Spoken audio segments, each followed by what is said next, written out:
Imagine discovering a stranger has been secretly living in your home. This isn't just a nightmare. It's a chilling reality I faced. Stay tuned to uncover the terrifying details of this real-life horror story. When I was 22, I decided to rent out the basement apartment in my parents' house. It was a way to cut down on rent while still giving me some much-needed space and privacy. Even though my parents were out of town fairly often, it still felt like I never had the place fully to myself. I couldn't really have friends over and forget about inviting a girl. It always felt like someone was just a floor away. The basement apartment was divided from the main house by a door in the stairwell that could be locked. It had an open concept layout. A small kitchen connected directly to the living room. Down the hallway were my bedroom, the bathroom, a laundry room, and a side door that led outside through the living room. One weekend, my parents were away, which meant I could finally relax and be as loud as I wanted. So I had my buddies, Anthony and Jay, over to hang out, drink a bit, and catch the hockey game on TV. With no parents around, we cranked up the music and just chilled out. I wouldn't say I got drunk, but I definitely got a buzz going by the end of the game. I would keep the door between my apartment and the upstairs unlocked when my parents were gone, since I didn't have to worry about them randomly coming down. I kept the drinks in the fridge upstairs, since it was bigger and quite literally just worked better. Since my friends drove and had been drinking, both of them decided to crash at my place for the night. The couch down there was massive. It could easily sleep 3 people if they laid down the correct way. So, after a pretty long night of drinking, I said goodnight and went to my room to go to sleep. I found myself waking up in my bed a few hours later. It was still the middle of the night or early morning hours. I immediately heard what most likely woke me up. I heard footsteps from upstairs. Someone was walking around up there. It was a pretty natural assumption that it was Anthony or Jay going upstairs to check my parents' fridge for cold water or something, so I didn't let it bother me. I closed my eyes again, only to hear something else just a couple minutes later. The sound of my bedroom doorknob. Someone tried twisting it, but it was locked. I always lock my bedroom door. It's just a force of habit. I wondered why either of them were trying to come in, but I was tired and figured if I just didn't say anything and pretended to be asleep, they'd go back to sleep themselves. Maybe it sounds weird, but I just didn't have the energy to be bothered at all. And it worked. I fell asleep shortly after that. When I woke up the next morning, Anthony was already gone, but Jay was still asleep on the couch. When he heard me open the fridge door, he slowly started moving around and rubbing his eyes. I asked him if he was trying to come into my room last night, and he said no, he didn't think so, but that he didn't remember because he got pretty drunk.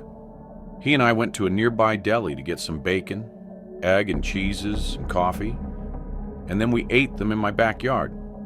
He left not long after that, and I pretty much went about my day as usual. I didn't ask Anthony if he tried coming into my room because, honestly, I didn't care that much about it. It really wasn't a huge deal. I think I spent most of that Saturday out of the house doing stuff with other friends. I got back home pretty late at night, but not really intoxicated because that day was more of a marathon, and by then I'd sobered up. I was beat though, so I had a snack, washed up, and went straight to bed. When I say went to bed, I actually mean I crawled into bed and watched like an hour of something on TV. After I turned off the TV right away, I heard it creaks and thumps from above, almost sounding like footsteps similar to the night before, directly overhead in the kitchen upstairs. I had to really focus and listen, but the sound stopped. I felt my heart start beating a bit faster. I felt a slight nervous feeling in my gut for a few minutes as I was sitting up and waiting to hear something else. Eventually, I laid back down and relaxed, realizing it was most likely just some normal house settling noises, and my paranoid thoughts were making them out to be louder than they were. I couldn't have been more wrong. I should have trusted my initial feeling. When I heard the doorknob to my bedroom door move again, I sprang up so quickly that you'd think I was about to get hit by a bus. The doorknob only moved for a couple seconds like it did the night before, but tonight there was a light knock at the door, followed by the doorknob. I didn't say a word. I reached for my phone, which was on the bed, and started texting my family, along with Anthony and Jay. I knew the chances of it being one of my friends were next to zero, but deep down, I was hoping one of them would by some chance respond back, saying, "Yes, it's me." My parents didn't answer the phone. They must have been asleep. They were not supposed to be back until Monday. There was no way I was about to say, "Who's there?" I quietly got out of my bed and hid behind the corner dresser, grabbing a blunt object in the scary chance that whoever was out there would kick the door down and rush the bed. I'm not kidding. I think 10 minutes went by and I didn't move from this spot, but there wasn't another set of knocks. I called 911 finally and whispered as quietly as I could while still being loud enough to hear. I waited on the line with a 911 operator until the police arrived. Since I didn't feel safe exiting the room, I asked the operator if she could tell the police to meet me at my bedroom window. Once an officer was outside my window, they gave it a tap and I went to open it. Thank God I was on the first floor. I handed him the key to the side door, and moments later, I heard the entrance to my apartment open. It was only then that I left my bedroom and was greeted by 2 officers. I turned on all the lights. My apartment was small, with not many places to hide, so the search down there was quick.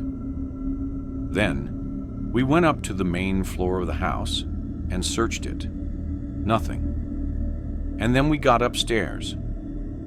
I told the officers what each room was before they'd enter. It was when they entered my parents' room that I heard a commotion about 30 seconds later. I was outside in the hallway when I heard it. I took one peek into the room and saw 2 officers yelling at someone under my parents' bed. I felt a knot in my stomach. I was told to wait downstairs. It was minutes later that they were walking down a tall, dirty, scary-looking man in a sweatshirt and shorts. They asked me if I knew this man, and I said of course not. The look of hate that man gave me was haunting. He looked like he could have been homeless, crazy, or both. Once he was out of the house, I felt a million times better. The police told me that if I or my parents wanted to follow up with this to call the precinct. After they left, the first thing I did was text every family and friends group chat I had.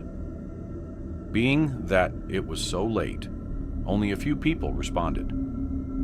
I called my parents first thing in the morning to explain what happened. They were, of course, in awe, as anyone would be. But because the man was homeless and nothing was apparently stolen, my parents didn't pursue any legal action. I feel like it's possible I left the front door unlocked that night. Jay and Anthony came over, and he simply walked right in when we were blasting music. or a scarier thought. He could have been in the house for much longer than that, and we just never knew. But first, did you know that 98% of people who watch my videos aren't subscribed? That means you. And yes, I am speaking specifically to you. Probably aren't. So now would be a great time to leave a like on the video and subscribe. Anyhow, I've always had a thing for silence. About 5 years back, I packed up and moved to a small cabin tucked deep in rural upstate New York. Far from the noise, the people, and the endless buzz of city life. The cabin's big, private, surrounded by dense forest that seems to go on forever. No neighbors for miles. Out here, the only sounds are the wind rustling through the trees and the occasional bird call echoing from somewhere in the distance. It's quiet, peaceful, just how I like it. Most days you'll find me out on the lake behind my cabin. I fish, a lot. It's where I clear my head, forget the world, and just breathe. Solitude doesn't bother me. In fact, I crave it. The cabin has this wide wooden deck that overlooks the tree line. I spend evenings out there with a cold beer, just watching the sun disappear behind the trees, listening to the sounds of night taking over.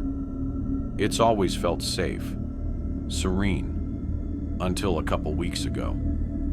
I was sitting out on the deck, same as always, staring into the woods when I heard it, a twig snapping somewhere out in the dark.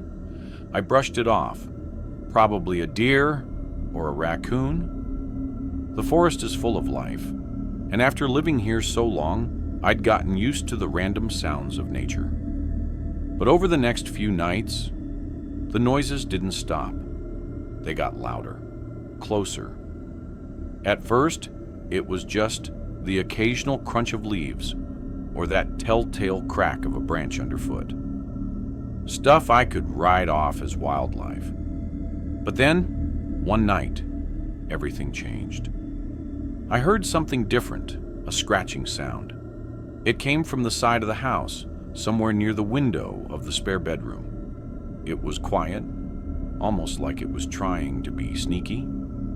I stood up my chair, heart pounding a little faster than usual.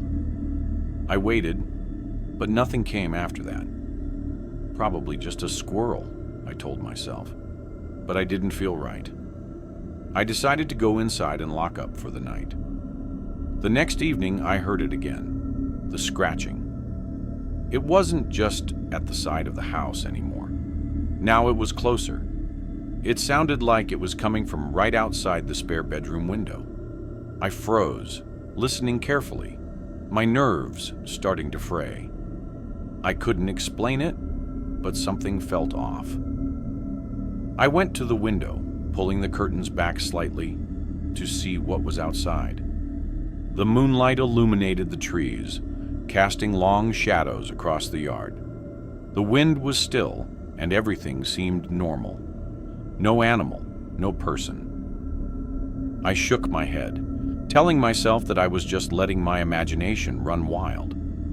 It was probably a branch brushing up against the window, or maybe the wind. I convinced myself it wasn't anything to worry about and went to bed. The next night, the scratching returned.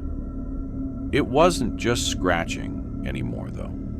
It sounded like light tapping, as if someone were tapping on the window, trying to get my attention. My heart skipped a beat, and I jumped out of bed. I grabbed a flashlight and crept through the dark hallway toward the spare bedroom. When I reached the window, I shone the flashlight outside. There was nothing there, no person, no animal, just the same empty woods. But I couldn't shake the feeling that I wasn't alone. I couldn't explain it, but something was wrong. The air around me felt thick, heavy. I went back to bed, but I couldn't sleep. Every little noise seemed louder, and every creak of the floorboard sounded like someone was moving around in the house. I stayed awake, listening, but eventually I fell asleep out of sheer exhaustion. The nights went on, and the sounds didn't stop. I'd hear them every night, always the same. A tap, a scratch, sometimes even a faint whisper that seemed to come from within the walls. I tried to ignore it, but it was getting harder.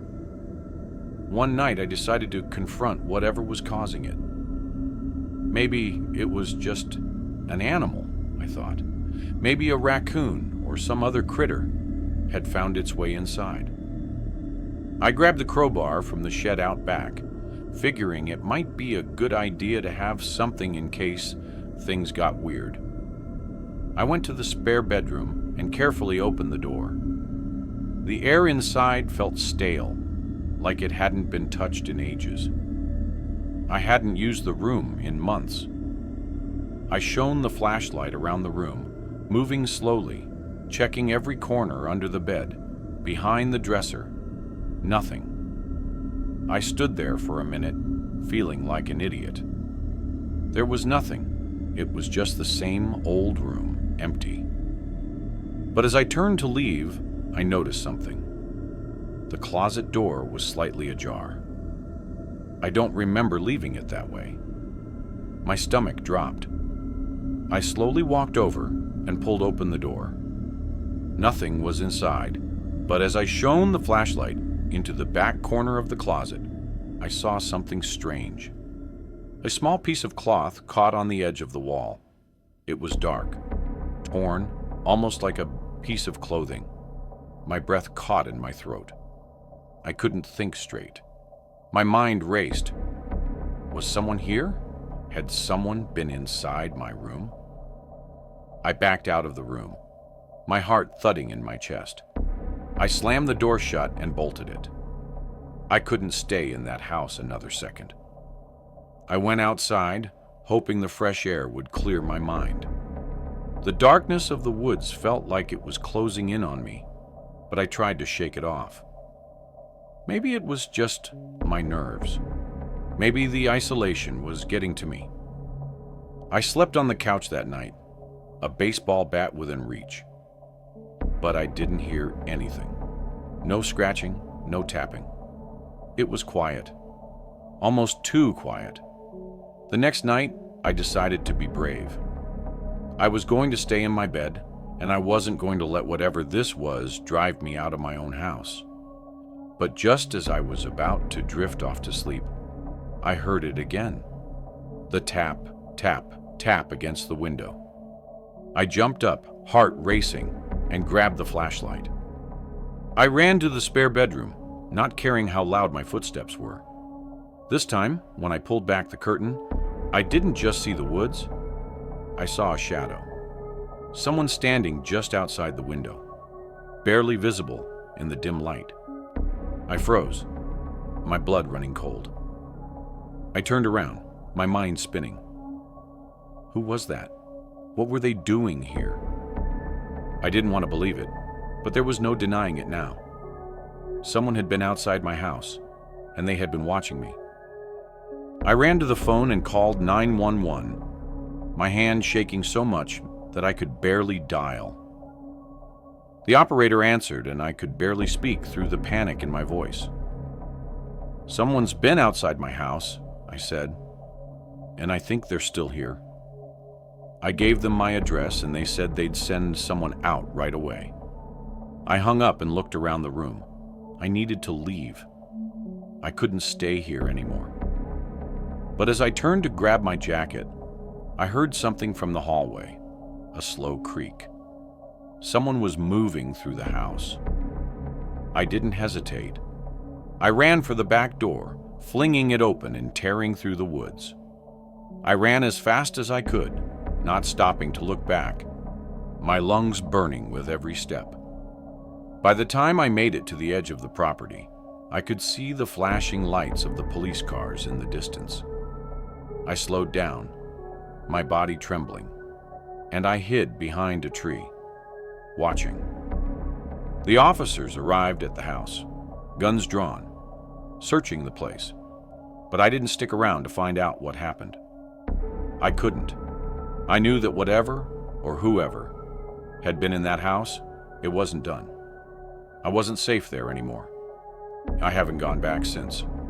I followed up with the police to let them know I was all right, so there wouldn't be a search out for me.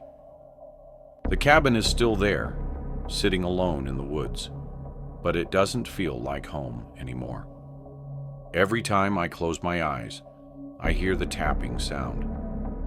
I don't know who was in my house or what they wanted, but I know one thing for sure. They were waiting for me, and they're still out there. This happened back in 2008, when I was around 15 years old. My parents were out for the night at the casino, which meant I had the house to myself, just me and our dog, Abby. It was close to 11 p.m. I was hanging out in my room, chatting with friends on Instant Messenger, and watching random YouTube videos to pass the time. Everything was normal, until Abby suddenly started barking from the living room. I figured it might have been my parents coming home early, so I waited. But after a minute of non-stop barking and no sound of the front door opening, I got up to check. Abby was standing alert, facing the front windows that looked out onto the driveway, still growling and barking like something or someone was out there. The porch light was off, and it was pitch black outside. I pressed my face to the window, squinting into the darkness.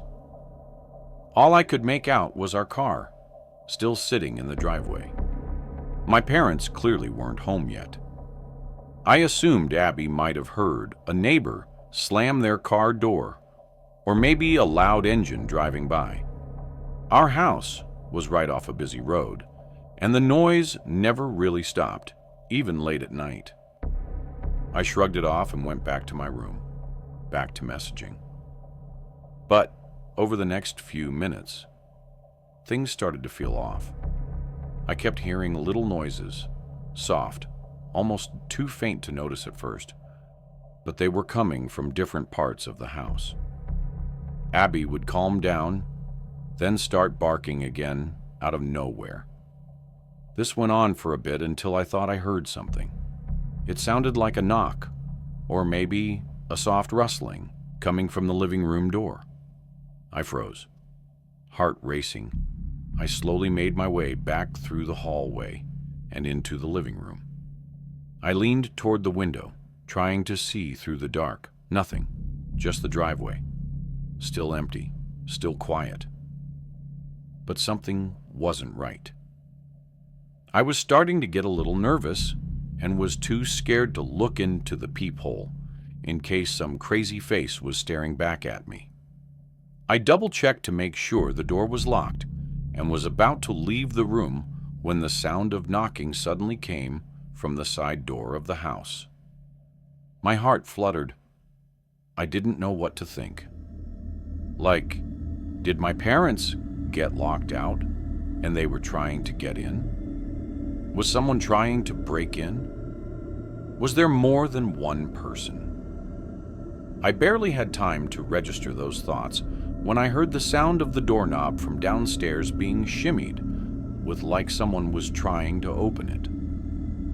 Our basement was essentially under the house, with the entrance being pretty hidden. To get to that door, you had to walk around the entire house into our backyard and go under the deck. You'd either need to already know the door was there, or be really determined to find a way in. Abby was whimpering and barking louder than ever, running from room to room trying to locate the threat. It felt like the whole house was surrounded. The noises from the basement grew louder, and it almost sounded like whoever it was had managed to get it open because suddenly the noise stopped. My heart sank. I stopped breathing, standing frozen in the silence, just waiting for the next sound. Then, quick as a whip, Abby flew down the stairs and started growling maniacally at whatever was down there. Abby was a good-natured black lab who had never heard a fly. But in this moment, I had never heard her sound more threatening. It felt like I was frozen in place for minutes. Finally, my fight or flight instinct kicked in when I realized Abby had stopped barking and growling. I called her upstairs and locked the door inside the house that led to the basement. I grabbed the home phone because I didn't have a cell phone yet and ran with Abby into the closet in my parents' room where one of the guns we owned was stored. I sat there, armed and ready, about to call 911 when I suddenly heard the front door open. Abby sprinted out. I yelled no after her, but then heard the sound of my parents' voices. I ran into the living room to see them petting Abby and looking at me strangely. I spent the next several minutes recounting the events of the night to my parents. My mom was horrified, and my dad spent the next hour searching every corner of the house, inside and out, with his gun in hand. He didn't find anything, and I didn't sleep that night. The next afternoon, there was a knock at the front door. My heart immediately skipped a beat, and I instinctively darted into another room. My dad opened the door to find my Uncle Pete standing there with an envelope in his hand. Uncle Pete was a narcissistic creep, to say the least. He always mistreated my aunt and acted very weird around the kids and cousins at family parties. Nothing illegal, as far as we knew, but he just had this way about him. You knew to try to avoid him. Growing up, I always felt a bit anxious whenever he talked to me. I can't remember anything specific he may have said, but his overall demeanor was unsettling. Even adults who spent too much time around him said he made them uncomfortable. I played softball, and his daughter, my cousin Kate, played in a league a few years below mine. I loved my cousin and always felt bad for her, having such a creepy dad. So I would often give her tips or help out her team with pitching and fielding lessons. My mom and I eavesdropped from another room and overheard Uncle Pete say something like, "I tried to stop by last night to drop it off, but no one was home." I guess I couldn't hear much else, but shortly after I heard my dad slam the door shut. My mom and I peeked out and asked what happened.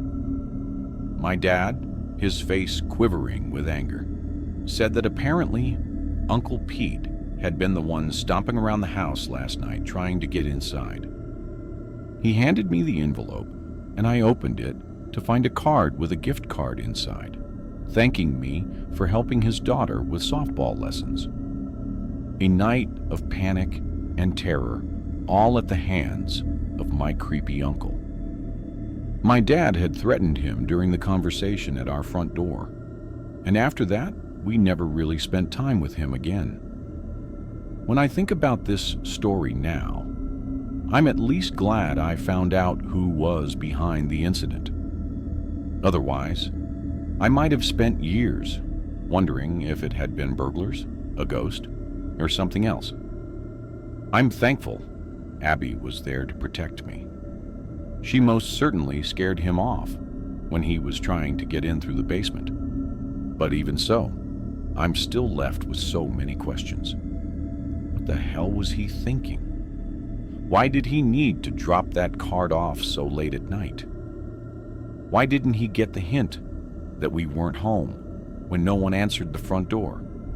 Why wouldn't he try calling the house to see if we were home? And worst of all, what would have happened had he gotten inside? If you enjoyed this video, don't forget to hit the like button and subscribe to the channel for more amazing video. Turn on the notification bell so you don't miss any updates. All right, that's it for today. Take care, and I'll see you in the next one.